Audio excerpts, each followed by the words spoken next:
8 मार्च 2024 महाशिवरात्रि के दिन घर ले आएं ये एक चीज़, होगी हर मनोकामना पूर्ण। दोस्तों, महाशिवरात्रि पर गलती से भी ऐसे व्रत कभी मत रखना और ना ही महाशिवरात्रि पर ये 5 गलती करना, नहीं तो पूरी जिंदगी बर्बाद रहोगे। भगवान भोलेनाथ हमेशा के लिए आपसे रूठ सकते हैं। ये गलती नज़रअंदाज बिल्कुल भी ना करें। दोस्तों, महाशिवरात्रि किसी भी शुभ मुहूर्त में पड़े, लेकिन आप ये गलती कभी मत करना। महाशिवरात्रि के दिन खास तौर से व्रत रखते समय इस बात का ध्यान आपको होना चाहिए कि शिवरात्रि के दिन ये 5 गलती करना आपको भारी पड़ सकता है। इस दिन भगवान भोलेनाथ और माता पार्वती जी की पूजा शुभ काल के दौरान ही करनी चाहिए।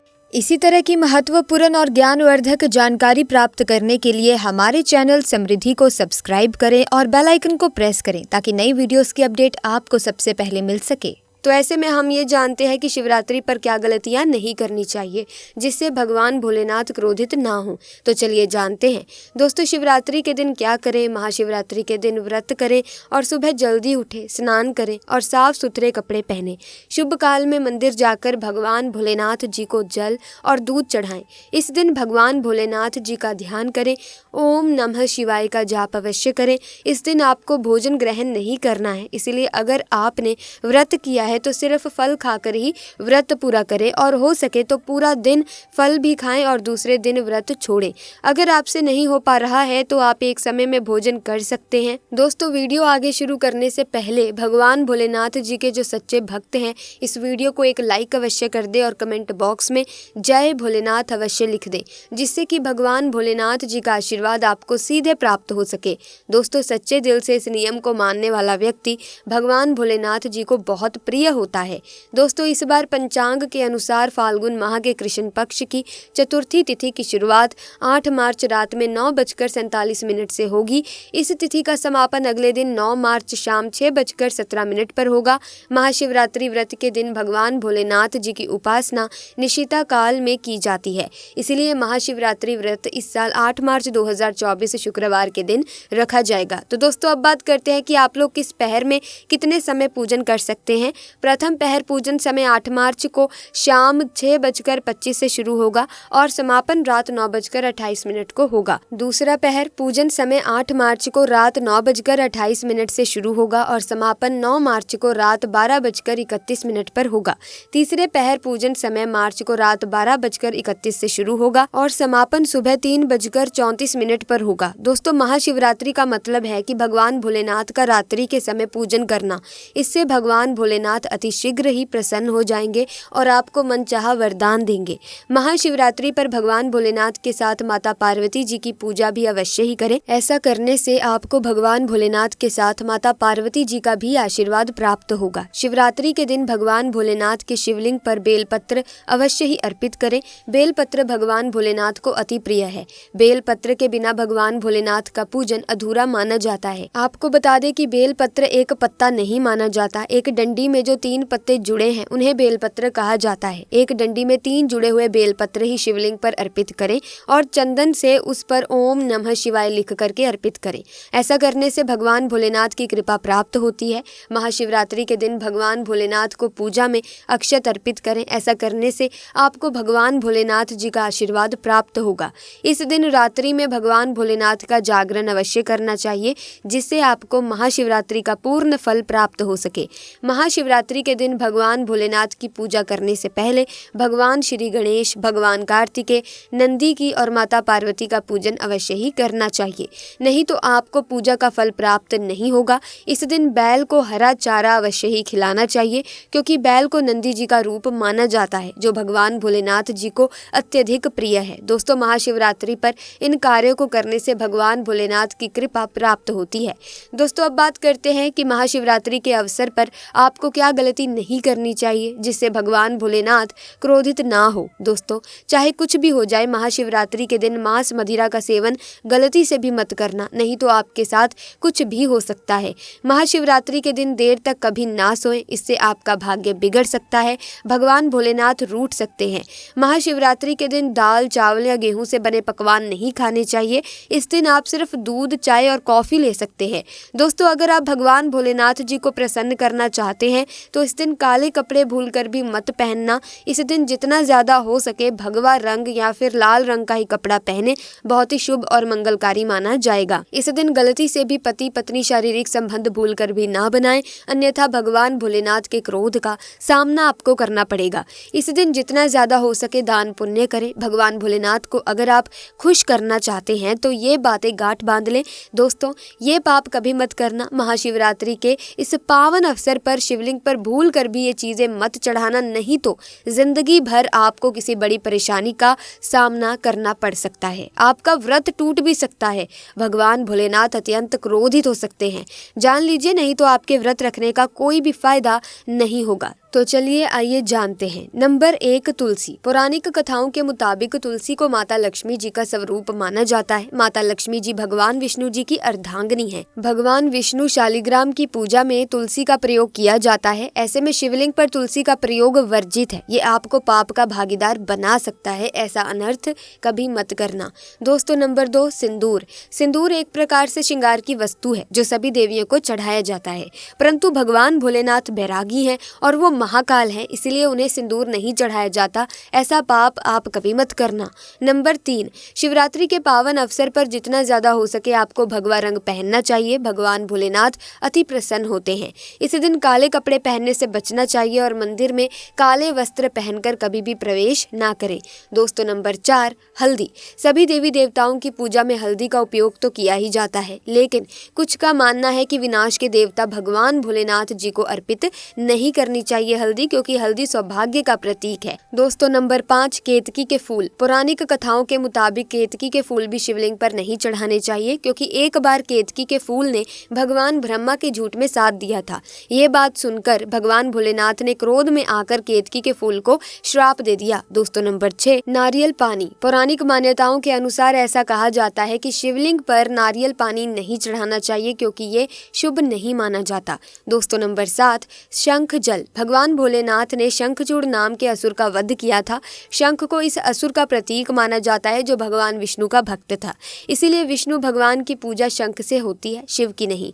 दोस्तों, नंबर 8, तिल। दोस्तों, ये भगवान विष्णु के मैल से उत्पन्न हुआ था माना जाता है, इसीलिए इसे भगवान भोलेनाथ को अर्पित नहीं किया जाता। नंबर 9, टूटे हुए चावल। भगवान भोलेनाथ को अक्षत यानी साबुत चावल अर्पित किए जाने के बारे में शास्त्रों में लिखा है। टूटा हुआ चावल अपूर्ण और अशुद्ध होता है, इसीलिए ये भगवान भोलेनाथ को नहीं चढ़ाया जाता। आप ऐसा अनर्थ कभी मत करना। चावल चढ़ाने से पहले ध्यान से देख लें, कहीं वो टूटा हुआ ना हो। खास तौर से शिवरात्रि पर यह चीज भगवान भोलेनाथ को चढ़ाने से भी व्यक्ति का भाग्य चमक उठता है। भगवान भोलेनाथ होते हैं अति प्रसन्न। तो चलिए जान लेते हैं इन वस्तुओं के बारे में। दोस्तों, नंबर 1, गंगा जल। भगवान विष्णु के चरणों से निकली और भगवान भोलेनाथ की जटा से धरती पर उतरी है, इसीलिए सभी नदियों में गंगा परम पवित्र है। गंगा जल से भगवान भोलेनाथ का अभिषेक करने से मानसिक शांति और सुख की प्राप्ति होती है। नंबर 2, गन्ने का रस। शास्त्रों में बहुत ही महत्वपूर्ण माना गया है, बहुत ही पवित्र माना गया है। प्रेम के देवता कामदेव का धनुष गन्ने से बना है। देव प्रबोधनी एकादशी के दिन गन्ने का घर बनाकर भगवान विष्णु की देवी तुलसी की पूजा की जाती है। दोस्तों, नंबर 3, 3 पत्तों वाला बेलपत्र। 3 पत्तों वाला बेलपत्र जो कटा फटा नहीं हो, ऐसा भगवान भोलेनाथ को चढ़ाएं। 3 पत्तों वाला बेलपत्र त्रिदेव ब्रह्मा विष्णु महेश का प्रतीक माना जाता है। महाशिवरात्रि के अवसर पर बेलपत्र अर्पित करने से शिवलोक की प्राप्ति होती है, ऐसा पुराणों में बताया गया है। दोस्तों, नंबर 4, धतूरे का फूल। धतूरे के फल के समान धतूरे का फूल भी भगवान भोलेनाथ को प्रिय है। इसका कारण यह है कि ये सफेद होता है और औषधि कारणों से गुणकारी होता है। मानसिक शांति के लिए धतूरे के पुष्प को शिवलिंग पर अर्पित करें। नंबर 5, चांदी के नाग नागिन के जोड़े के ग्रहों के अशुभ प्रभाव के कारण घर में सुख शांति की कमी और आर्थिक परेशानियों को दूर करने के लिए महाशिवरात्रि के अवसर पर भगवान भोलेनाथ को नाग नागिन के जोड़े समर्पित करें। इससे काल सर्प और नाग दोष समाप्त होता है। नंबर 6, धतूरा। भांग की तरह धतूरा भी एक जड़ी बूटी है। दोस्तों, भगवान भोलेनाथ के सिर पर चढ़े विष के प्रभाव को दूर करने के लिए धतूरे का प्रयोग भी किया जाता है, इसीलिए भगवान भोलेनाथ को धतूरा भी अति प्रिय है। महाशिवरात्रि के अवसर पर शिवलिंग पर धतूरा अर्पित करें, इससे शत्रुओं का भय दूर होता है, साथ ही धन संबंधी मामलों में उन्नति होती है। नंबर 7, भांग। भगवान भोलेनाथ ने हलाहल विषपान किया। इस विष के उपचार के लिए कई तरह की जड़ी बूटियों का प्रयोग देवताओं ने भी किया, इसीलिए भगवान भोलेनाथ को अत्यंत प्रिय है और इसे शिवरात्रि के अवसर पर भांग के पत्ते को पीस कर दूध या जल जल में घोलकर भगवान भोलेनाथ का अभिषेक करें तो रोगों से मुक्ति मिलती है। दोस्तों अब बात करते हैं कि आपको महाशिवरात्रि व्रत में क्या खाना चाहिए। देखिए दोस्तों, जो महाशिवरात्रि होती है वो गंगा जल की हर एक बूंद की तरह पवित्र मानी गई है, शुभकारी मानी गई है। हमारे हिंदू परंपरा में शिवरात्रि का बहुत महत्व है और ये पर्व फाल्गुन मास के कृष्ण पक्ष की चतुर्दशी को मनाया जाता है। भगवान भोलेनाथ भोले भंडारी है, वे एक लोटा जल से भी प्रसन्न हो जाते हैं, मात्र एक बेलपत्र से भी अति प्रसन्न हो जाते हैं। लेकिन भगवान भोलेनाथ शीघ्र ही गुस्सा भी हो जाते हैं। जहाँ भगवान भोलेनाथ को कुछ चीजें प्रिय हैं तो वहीं कुछ चीजें ये भी है कि जिनका भगवान भोलेनाथ की पूजा में अगर इस्तेमाल ना किया जाए तो भगवान भोलेनाथ का पूजन अधूरा रह जाता है। वहीं कुछ चीजें ऐसी होती हैं जो अगर अनजाने में आप भगवान भोलेनाथ को अर्पित कर देंगे तो उससे भगवान भोलेनाथ आपसे रुष्ट हो जाएंगे।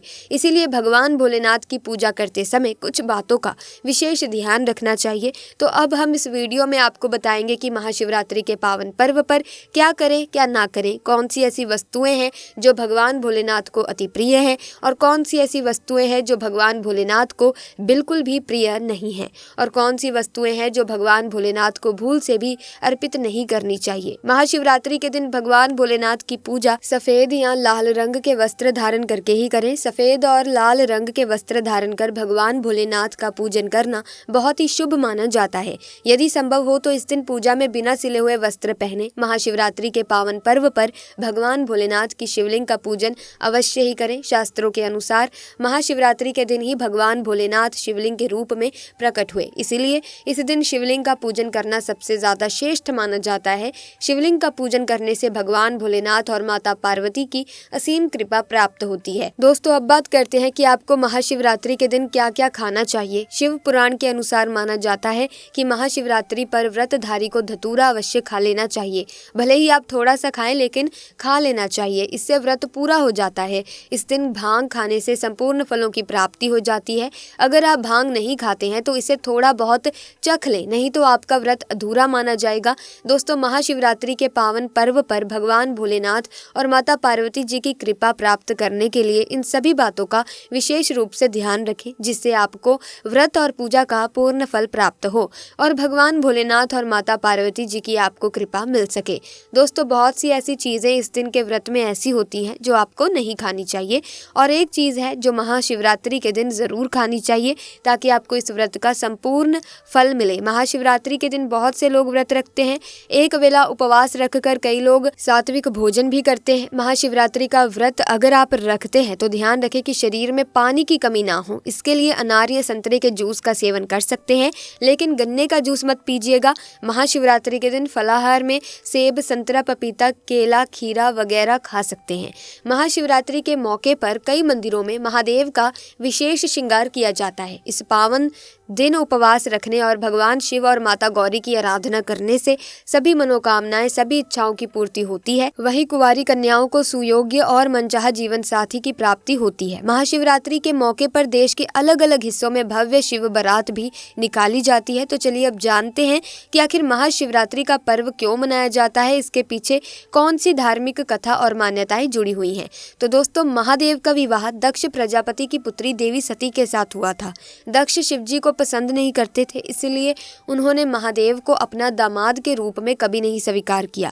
एक बार दक्ष प्रजापति ने विराट यज्ञ का आयोजन करवाया, जिसमें उन्होंने भगवान शिव और माता सती को छोड़कर हर किसी को निमंत्रण दिया। इस बात की जानकारी जब माता सती को लगी तो वो बहुत ही ज्यादा दुखी हुई, लेकिन फिर भी वहां जाने का निर्णय ले लिया। महादेव के समझाने के बाद भी सती जी नहीं रुकी और यज्ञ में शामिल होने के लिए अपने पिता के घर पहुंच गई। सती को देख प्रजापति दक्ष अत्यंत क्रोधित हुए और उन्होंने भोलेनाथ का अपमान करना शुरू कर दिया। भगवान शिव के लिए दक्ष द्वारा कहे गए वाक्य और अपमान को माता सती सहन न कर पाई और उन्होंने उसी यज्ञ कुंड में खुद को भस्म कर लिया। इसके बाद कई हजारों साल बाद देवी सती का दूसरा जन्म पर्वतराज हिमालय के घर हुआ। पर्वतराज के घर जन्म लेने की वजह से उनका नाम पार्वती पड़ा। शिवजी से विवाह करने के लिए माता पार्वती को काफी कठोर तपस्या करनी पड़ी थी। कहते हैं कि उनके तप को लेकर चारों तरफ हाहाकार मचा हुआ था। माँ पार्वती ने अन्न जल त्याग कर वर्षों भोलेनाथ की उपासना की। इस दौरान वो रोजाना शिवलिंग पर जल और बेलपत्र चढ़ाती थी, जिससे भोले भंडारी उनके तप से प्रसन्न हो। आखिर में देवी पार्वती के तप और निश्चल प्रेम से शिवजी प्रसन्न हुए और उन्हें अपनी संगिनी के रूप में स्वीकार किया। पौराणिक कथा के अनुसार भगवान शिव ने पार्वती जी से कहा था कि वो अब तक वैराग्य जीवन जीते आए हैं और उनके पास अन्य देवताओं की तरह कोई राजमहल नहीं है, इसीलिए वो उन्हें जेवरात महल आदि नहीं दे पाएंगे। तब माता पार्वती ने केवल शिवजी का साथ मांगा और शादी के बाद खुशी खुशी कैलाश पर्वत पर रहने लगी। आज शिवजी और माता पार्वती का वैवाहिक जीवन सबसे खुशहाल है और हर कोई उनके जैसा संपन्न परिवार की चाह रखता है। तो ऐसे में दोस्तों आज की वीडियो में बस इतना ही। उम्मीद करती हूँ कि ये वीडियो आपको ज्ञानवर्धक लगी होगी। अगर हाँ तो इस वीडियो को लाइक करें, शेयर करें, चैनल को सब्सक्राइब करके बेल आइकन को प्रेस कीजिए ताकि नए वीडियोस की अपडेट आपको मिलती रहे। जल्दी मुलाकात होगी आपसे, तब तक के लिए आपका बहुत बहुत धन्यवाद।